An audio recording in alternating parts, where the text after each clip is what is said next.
Bafethu ngithenze namabhongo abokuphendula lo mbuzo oba ingabe uadvocate Andy Mothibi well qualified na lo appointwe ngupresident Cyril Ramaphosa for uba abe ngu-National Director of Public Prosecutions. Hayi ke ngithenze saziprepare kunjalo kwavele kwasetshulate ivideo yakhe apho ngenye imini ke wathi we will leave no turn unstoned instead of saying we will leave no stones unturned. Avele ndaphelelwa ngamandla. But to answer this question, he is well qualified. He studied law. He's an advocate. Uke waba khona kuma bench wabo magistrate. Even institutions akake wasebenzela whether public okanye private zonke zezaziwayo zesezingeni eliphezulu enebamba izikhundla ezisemazingeni aphezulu.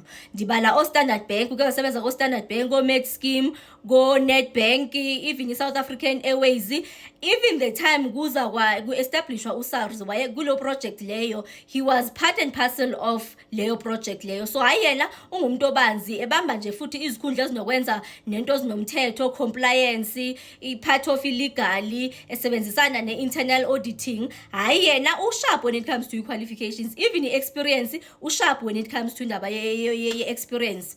Into nje sinexhala layo into yoba kuthiwa una 63 njobe na 63 it means una 2.5 years.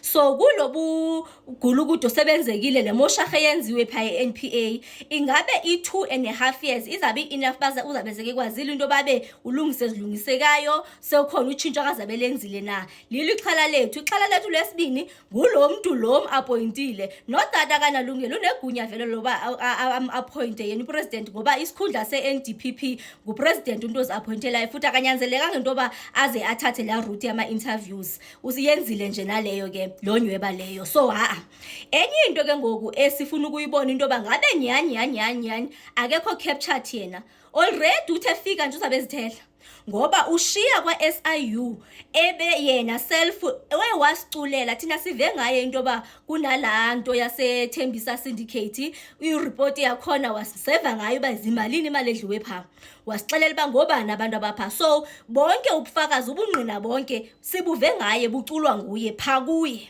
One into ethi akakwazi into ba prostitute xa kubuza into ba kuthene ngabambi phansi koba yena ebengenazi powers ngoku nezi powers as i-NDPP will he now prosecute na kulapho sizambona khona ke ngoku into ba ukweliphi icala.